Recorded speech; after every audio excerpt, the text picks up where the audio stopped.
Samuel sends his love. Of course, he would never say as much. He's becoming quite a man. He has taken to following the sisters and me around, offering to lift every heavy thing. And when he thinks himself alone, flexes his muscles in all reflective surfaces.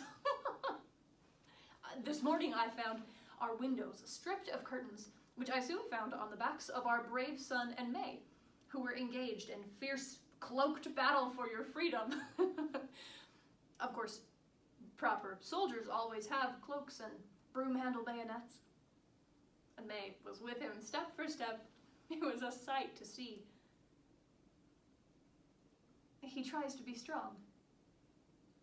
He believes it now his responsibility. Angeline is heavy laden. She does all that she is able, though it seems to grow more and more difficult by the day. She misses you dearly, as do May and Ruth, and I. Are you well, my love? Well, they will have a piece of my mind that is hardly enough to sustain a grown man. I will bring a roast. Rules. I will bring enough for the guards. Perhaps they will share. Are you well treated, Benjamin? Do they see to your needs, aside from the drivel they feed you? Such a man as you should not be made to suffer at the hands of such beasts. Such a man should not be imprisoned and put on trial. And for what? What right have they to pass judgment on us? On you? Were it up to Ruth, we would take up arms against them. You can imagine, coming from Ruth. Of course, I will reason with her, but to hear them speak, Benjamin, to hear what they would do, they snarl about as if we were worse than the basest. Of course. The children, they are... I do not... We were to have 30 minutes. I was told, and it certainly has not been 30 minutes. I am sorry, while I may be just a little country woman, I am able to tell the time. Oh, for pity's sake. This is a prison. What life and death obligations do you have to tend to in the next 15 minutes? Lunch? Sitting? What matters of timely, grave importance would anyone with any sense leave to you?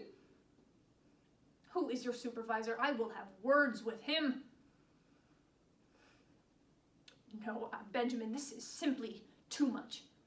Again and again, our visits are cut short, eavesdropped upon. I will have my time with my husband. Do you hear me? I will have my time. We will speak more of the children next week.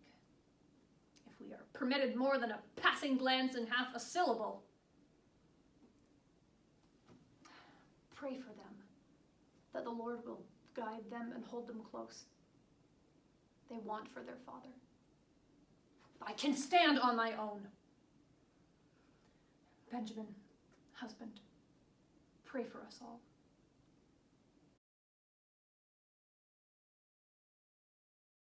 Thank you. A glass of water would be very nice, yes. Wait, no need. I'm sorry. I am sorry, Sheriff. I am afraid I'm quite upset. Appalled, really. We are all just appalled.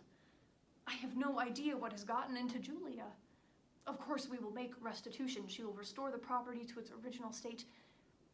It is inexcusable. I do not expect leniency for her. First thievery, and now with this. I simply cannot understand. She is sullen of late and angry. She questions everything and will not hear answers. The only time she seems at all herself is when she is permitted to visit with her father, though those occasions are rare and brief and terrifying in their own way. Children should not see their parents imprisoned.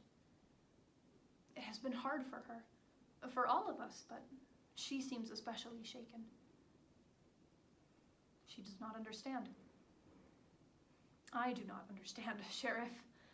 I do not understand why we are pursued and punished. This is not directly your concern, I know, but why are so many people, some who are thousands of miles away, so concerned with how we create our family? You know us, Sheriff. You know my husband. He has done nothing to injure them, nor would he ever wish to. If our lives are a sin, let them condemn us where they worship. Let them bring us before their God, and let him pass judgment. We are good people. We live and work and love like any other. Our hearts are the same. We have the same desires for ourselves, our children, and our fellow man. We are people of faith, which faith distinguishes us from others, but are we so alien as to warrant this?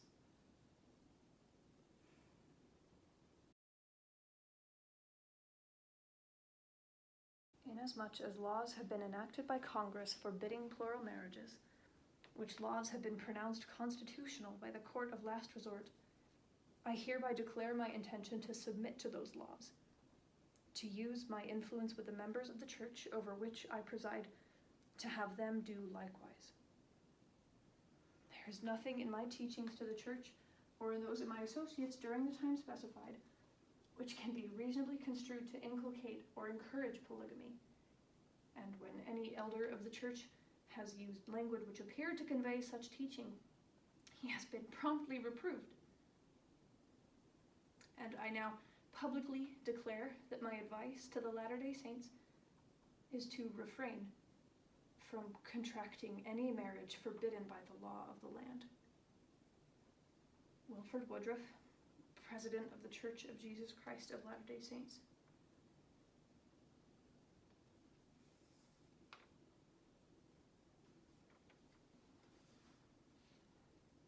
Benjamin has made his choice, and he has chosen May. He was within his rights to choose, and he chose her. May is his lawful wife now, and I cannot stay. The manifesto has forbidden me and called my children bastards. It is the proclamation of God's prophet and a decision by our husband.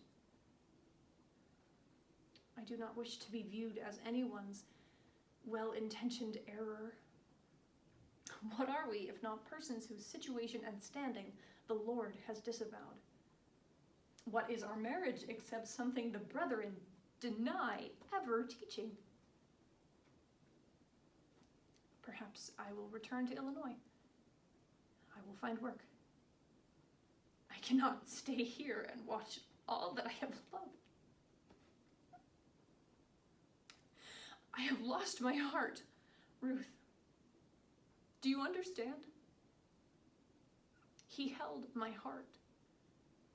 I gave it to him freely and completely, and he filled the whole horizon.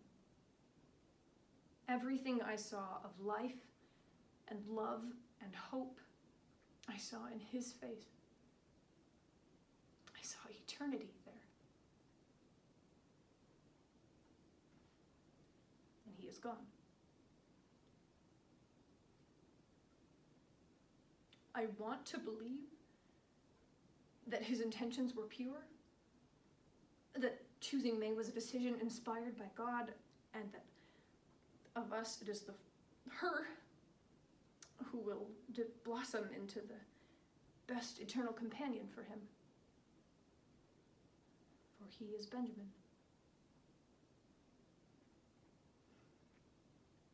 So, I cannot stay here.